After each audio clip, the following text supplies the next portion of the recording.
You've been there, standing in front of a store shelf, staring at these two pots. One is shiny, heavy, and looks like it belongs in a professional kitchen. The other is light, affordable, and probably exactly like the one your grandmother used for 40 years. Both claim to be the best. Both promise to cook your dal in record time. But behind the marketing and the price tags, which one actually deserves a spot on your stove? Is the expensive steel one really healthier, or are you just paying for the shine? And what about that mysterious third option? The dark, matte finish Indolium that everyone keeps talking about. Most people treat the pressure cooker like a black box. You lock the lid, wait for the whistles, and hope for the best. Today, we're opening the box. We are going to dive deep into the high-stakes physics of what is happening inside that metal pot. We're pitting aluminum against stainless steel and the misunderstood challenger, Indolium, to find out which one is the true king of the kitchen. I'm Sal, and today we are going to respect the whistle. To understand why we even use these pots, we have to talk about a fundamental limit of nature, the boiling point barrier. Imagine you are boiling a pot of water on an open stove. As you turn up the heat, the water gets hotter and hotter until it hits 100 degrees Celsius. At this point, something interesting happens. No matter how much more gas you burn, no matter how high the flame goes, the water will not get any hotter than 100 degrees. All that extra energy you're adding isn't raising the temperature. It's being used to break the bonds of the liquid water and turn it into steam. That steam carries the heat away into your kitchen, and your food just sits there, bathing in 100-degree water.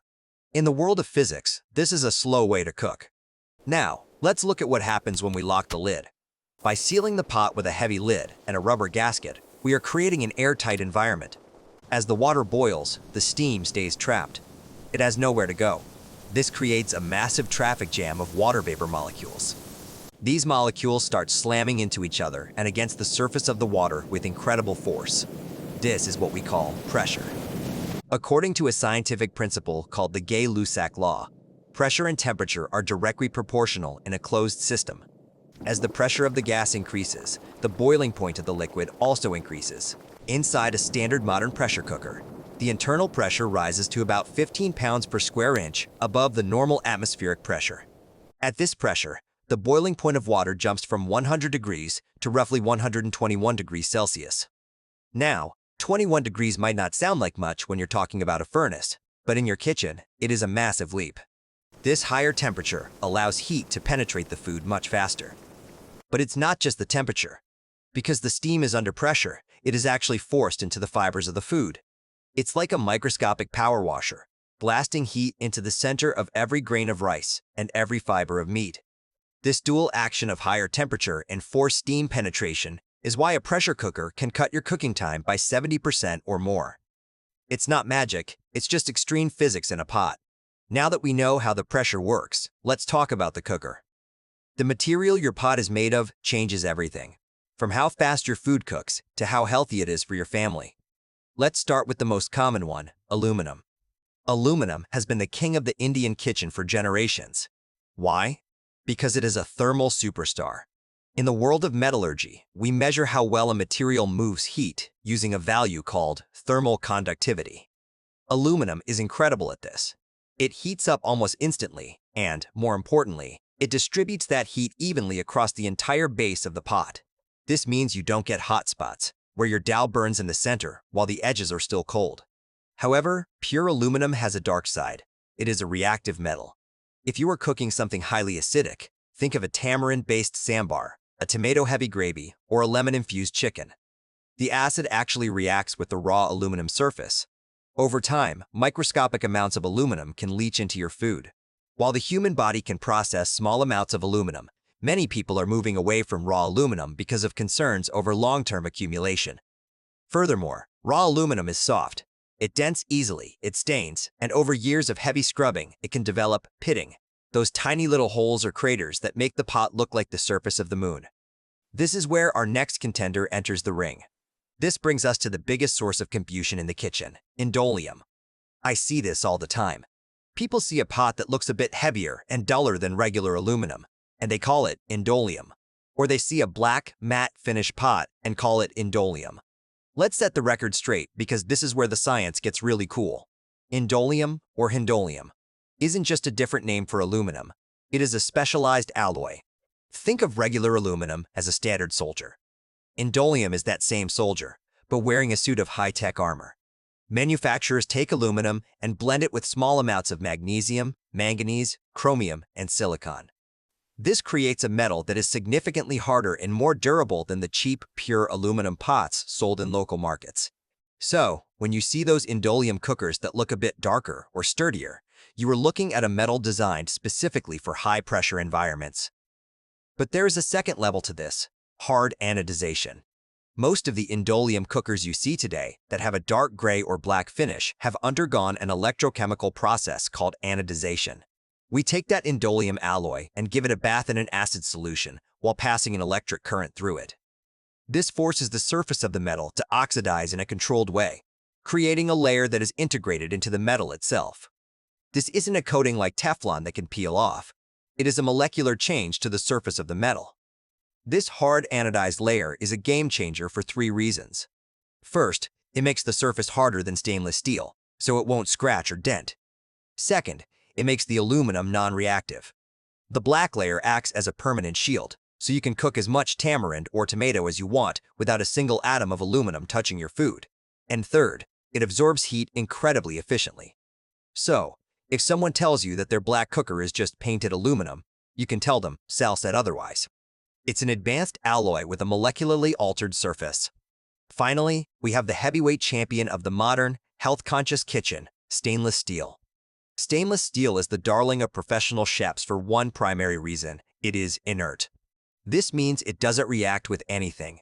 You could boil pure vinegar in a stainless steel pot for hours, and the metal would remain completely unchanged. It won't leach anything into your food. It won't change the flavor of your delicate sauces, and it won't stain. It is the most hygienic material you can use. But there is a catch. In its pure form, stainless steel is a terrible heat conductor. If you had a pressure cooker made of just a single sheet of stainless steel, it would be a disaster. The heat from the flame would stay concentrated in one tiny spot right above the burner, while the rest of the pot stayed cool. Your food would burn to a crisp in the center before the pressure even had a chance to build. To fix this, engineers came up with the sandwich bottom or Tri-Ply technology. If you look at a high-quality stainless steel cooker, you'll notice a thick, heavy plate at the bottom. Inside that plate is a hidden secret: a thick core of highly conductive aluminum or copper. By sandwiching a layer of aluminum between 2 layers of beautiful, safe stainless steel, we get the best of both worlds.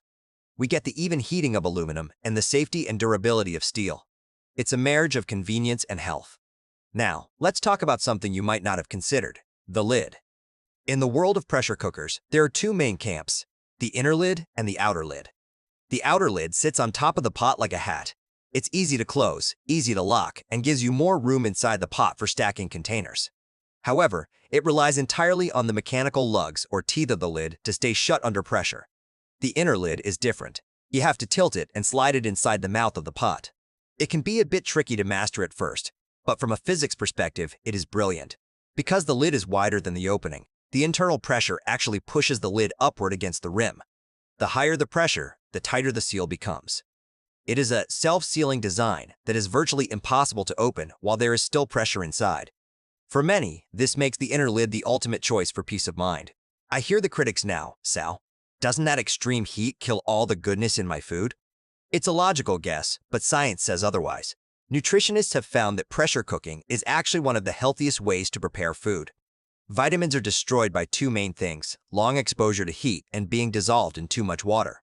Since a pressure cooker works so fast, your vegetables and grains are exposed to heat for a fraction of the time compared to an open pot. And because the system is sealed, you use very little water. That means those heat-sensitive vitamins, like vitamin C and the B complex group, stay inside the food rather than leaching out into the water that you eventually pour down the sink. You're essentially flash cooking the nutrition into the meal. Here is a secret most home cooks miss: how you let the steam out is just as important as how you cook. Natural release is when you turn off the heat and just let the pot sit until the pressure drops on its own. This is essential for meats and lentils. Why? Because inside the pot, the food is still boiling at a molecular level. If you release the pressure suddenly, the internal liquids in the meat will expand rapidly, making the meat tough and causing the skins of your dal to burst. Quick release, where you lift the whistle or use a valve, is for delicate things. If you're steaming vegetables or making a quick pilau, you want to stop the cooking immediately. A quick release drops the temperature instantly, preventing your broccoli from turning into a gray mush. Mastering the release is the difference between a good cook and a great one. Before I let you go, we have to talk about safety. Modern engineering has made exploding cookers a thing of the past, but only if you follow the rules. Rule number 1, the 2/3 limit. Never fill your pressure cooker to the top. You need that top third of the pot to stay empty so the steam has a collection chamber. If you're cooking things that foam up, like rice, only fill it halfway. That foam can rise up and block the safety valves. Rule number 2, the gasket is king. That rubber ring inside your lid is what makes the whole system work. Over time, heat makes that rubber brittle. If you see steam leaking from the sides, it's time to replace the gasket. They are cheap, and a fresh one makes an old cooker work like new. Rule number 3, the dishwasher danger. If you have a hard-anodized or Indolium cooker, keep it out of the dishwasher. The harsh chemicals in dishwasher tablets can eat away at that protective anodized layer, eventually exposing the raw aluminum underneath. Always hand wash your anodized pots to keep them in peak condition. The pressure cooker isn't just a pot. It's a testament to human ingenuity. It's taking the laws of physics, pressure, temperature, and thermodynamics, and putting them to work so we can spend less time at the stove and more time at the table with our families. Whether you choose the high-tech alloy of Indolium, the speed of aluminum, or the timeless purity of stainless steel, now you know exactly what is happening under that lid. I'm Sal, and thanks for letting me explain. If you found this deep dive helpful, hit that subscribe button and let me know in the comments. Are you Team Indolium or Team Stainless Steel? Until next time, keep cooking, keep questioning, and respect the whistle.